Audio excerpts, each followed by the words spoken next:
असर देखने को मिला है और प्रदूषण को लेकर दिल्ली में 5वीं तक के स्कूल बंद कर दिए गए हैं। 5वीं क्लास तक ऑनलाइन मोड में अब पढ़ाई होगी। ग्रेड 4 के कंस्ट्रक्शन काम पर भी रोक है। डीजल वाहनों पर भी रोक लगा दी गई है। तो ग्रेड 4 लागू होने के बाद कई कड़े कदम जो है वो प्रशासनिक स्तर पर उठाए जा रहे हैं। डीजल वाहनों पर रोक लगा दी गई है। कंस्ट्रक्शन साइट्स जो हैं उन पर भी काम पर रोक लगा दी गई है। ये बड़ी खबर जिस बीच निकलकर सामने आई है। तो लगातार बढ़ता पॉल्यूशन जो है वो एक बड़ी समस्या इस वक्त बना हुआ नजर आ रहा है। हमारे दोनों सहयोगी लगातार बने हैं, उनका रुख करेंगे। अकरम, मैं आपका रुख करूंगा सबसे पहले और जानकारी आपसे यहां पर चाहूंगा। ग्रेड 4 लागू होने के बाद जो पाबंदियां हैं उनका असर कितना देखने को मिल रहा है? देखिए अभिषेक, अगर ग्रेड 4 जब से लागू हुआ है उसकी पाबंदी की बात कर रहे हैं तो सड़कों पे भले ही पुलिसकर्मी मुस्तैद दिख रहे हैं, लेकिन जितनी प्रशासनिक जो सख्तियां हैं उनका असर होना चाहिए वो कहीं नहीं दिख रहा है। कई जगह जो ग्रेटर नोएडा वेस्ट है वहां पर जो कंस्ट्रक्शन साइट्स है वो चल रही है। इसके अलावा जो यमुना एक्सप्रेसवे है वहां पर भी कंस्ट्रक्शन साइट चल रही है। कुछ देर के लिए छापेमारी जरूर की जाती है, लेकिन उसके बाद वो बदस्तूर चलती रहती है। और इसका सबका असर है कि जो एयर क्वालिटी इंडेक्स है वो कहीं भी कम होता हुआ नहीं दिख रहा है। लगातार जो ग्रेटर नोएडा में एयर क्वालिटी इंडेक्स है कल के मुकाबले थोड़ा सा कम है, लेकिन आज अगर तापमान की बात करी जाए तो 11 डिग्री सेल्सियस न्यूनतम तापमान है। इसके अलावा 24 डिग्री के आसपास अधिकतम तापमान है। तो सर्दी का जो सितम में वो भी शुरू हुआ है। इसके अलावा जो कोहरे के अलावा जो धुंध है और प्रदूषण है उसकी दोहरी मार से यहाँ के जो रहने वाले हैं उनको परेशानी का सामना करना पड़ रहा है। तमाम सोशल मीडिया पर लोग आलोचना कर रहे हैं।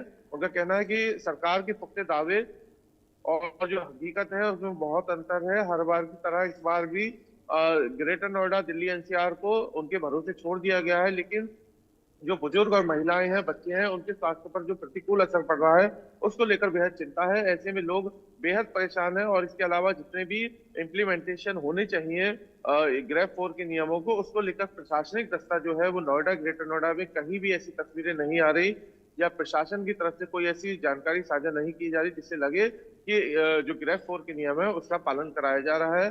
और इसके अलावा देखिए जितना प्राधिकरण की तरफ से जो छिड़काव होता है या फिर जितने सड़कों पर काम होता है वो जो ग्रेड 4 के नियम लागू होने की वजह से नहीं होना चाहिए या जो राहत दी जानी चाहिए वो नहीं दिखती। कहीं कहीं एक आध जगह पानी छिड़क कर पेड़ों पर उसकी फोटो साझा कर दी जाती है, लेकिन बहुत बड़ी आबादी ऐसी है।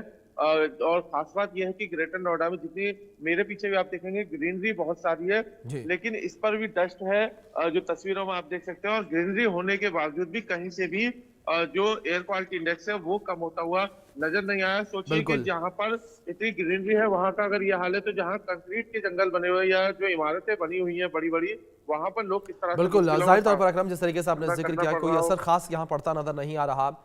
अनिल, अगर बात गाजियाबाद को लेकर करें, ग्रेड 4 के पाबंदियों के बाद क्या कोई असर या पॉल्यूशन में कमी देखने को मिली गाजियाबाद में? देखिए, जैसे ही ग्रेड 4 के नियम जब लागू किए गए, गाजियाबाद के जिलाधिकारी ने तमाम मीटिंगें ली और मीटिंग के बाद ये डिसाइड किया गया किस तरीके से काम करना है पोल्यूशन को, और उसका असर थोड़ा बहुत देखने को मिला भी है। हालांकि अभी भी रेड जोन में है। 360 एयर क्वालिटी इंडेक्स फिलहाल का दर्ज किया गया है, जो कि 500 के पास पहुंच गया था। जैसे कि लोनी क्षेत्र की बात करें तो वहां पर 480 एयर क्वालिटी इंडेक्स था और आज 370 एयर क्वालिटी इंडेक्स है। तो कहीं ना कहीं फर्क तो जरूर पड़ा है, क्योंकि जब युद्ध स्तर पर काम किए जाते हैं तो उसका असर देखने को कहीं ना कहीं मिलता है।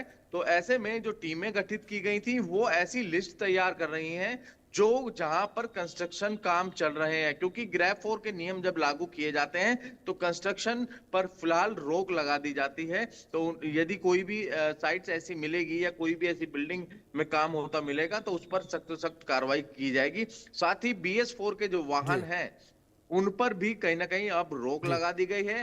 जो डीजल के जो ट्रक हैं, BS4 ट्रक, बिल्कुल अनिल, कई रोक जो है, कई पाबंदियां जो है वो इस वक्त देखने को मिल रही हैं, लेकिन बावजूद उसके पॉल्यूशन का लेवल खतरनाक स्तर पर ही लगातार बना हुआ है। इस बीच में आप दोनों से रिक्वेस्ट करूंगा प्लीज आप बने रहें। बड़ी खबर उसका रुख कर लेते हैं, जहां ठंड के बाद 4 राज्यों में बारिश टेंशन बढ़ाएगी।